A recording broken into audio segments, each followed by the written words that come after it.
Here's a statement that's going to sting a little. The woman sitting across from you at the coffee shop, with the logo-covered tote, the freshly highlighted hair, and the brand-new midsize SUV parked outside, she is statistically more likely to have a negative net worth than the woman in the plain hoodie driving a paid-off sedan. Not because she earns less, because she has been precisely targeted by a multi-billion-dollar machine, engineered to make spending feel like ascending. This is not about shaming anyone. This is about pattern recognition. And once you see the pattern, you cannot unsee it. The affordable luxury industry didn't grow into a trillion-dollar market by accident. It grew because brands spent decades studying middle-class psychology, specifically the deep human fear of being perceived as financially behind. They bottled that fear and sold it back to you at $485 a piece.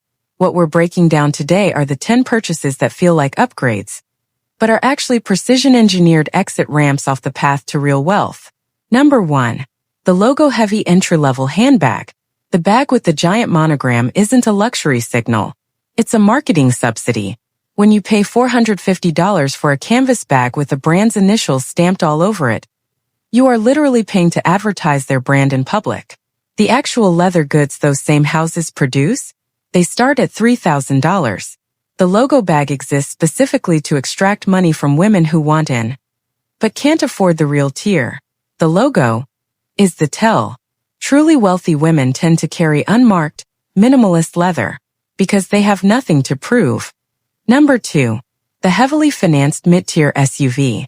A $52,000 crossover on a 7-year loan at 6.5% interest costs you roughly $860 a month.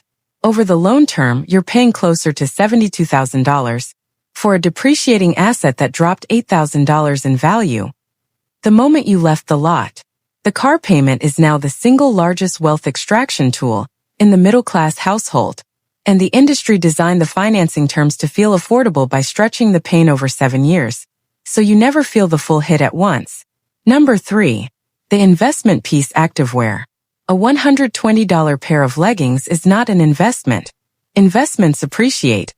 Leggings depreciate.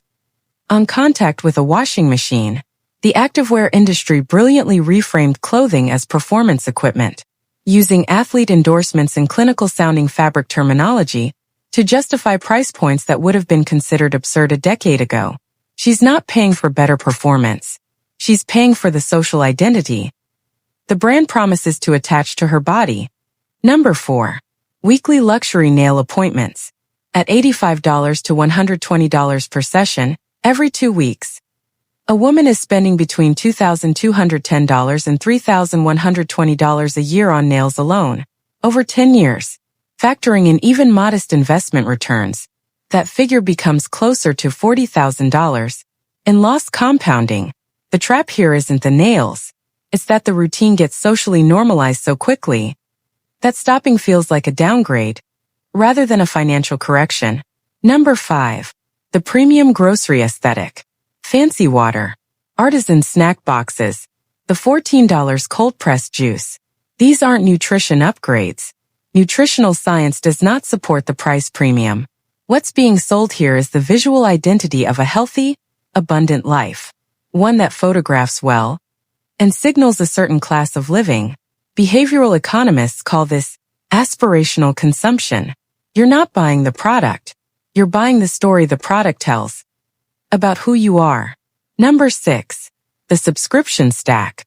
The average woman in 2026 carries between 8 and 12 active subscriptions she cannot name off the top of her head.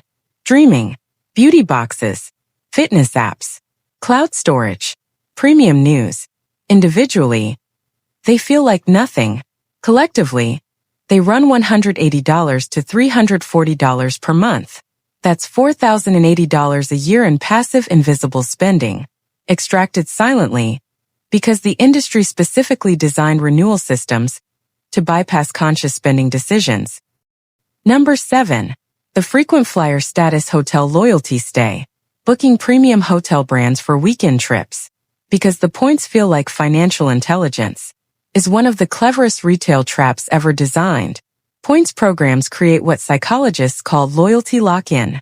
The The perceived value of the points keeps you booking with one brand, even when competitors offer better rates. You're not earning, you're spending more. To earn the privilege of spending more. Number 8. The self-care haul.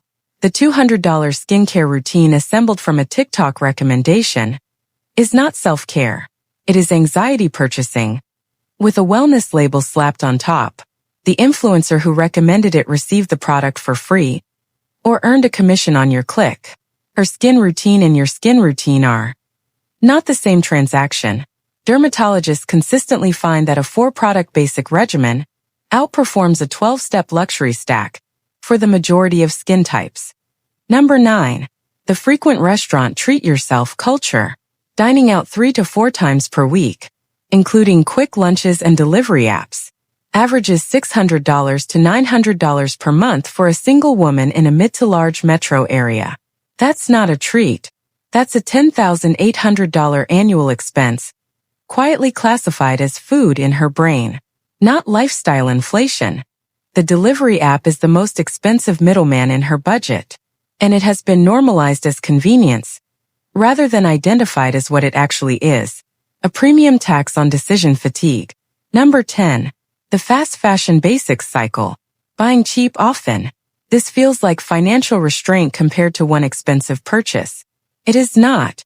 A woman cycling through $25 and $40 clothing items every 6 weeks spends more annually on clothing than someone who buys 3 high-quality pieces per season. The fast fashion model is deliberately built on trend acceleration, manufacturing new must-haves every 3 weeks to keep the purchase cycle spinning. You don't have too little clothing, you have too many items with a too short shelf life. Here's what connects every single item on that list. None of them are random purchases. Every single one of them exploits a specific psychological gap. The gap between who you are and who the marketing tells you that you should be.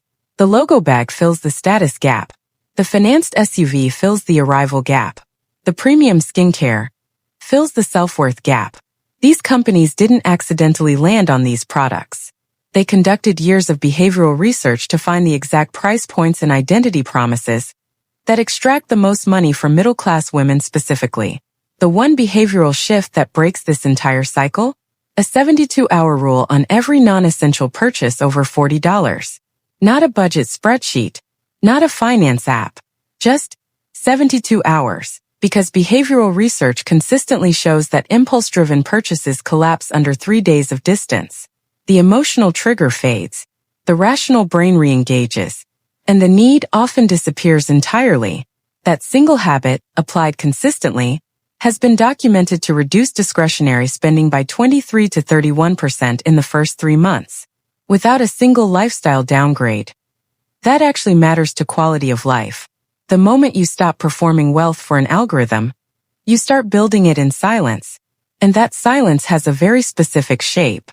It looks like routines so boring, so unsexy, so completely invisible on social media that most people never talk about them. But those routines are exactly what separates women who look financially comfortable from the ones who actually are. Click the video on your screen right now, and let's expose the 11 quiet daily habits that genuinely wealthy women protect, like their classified information.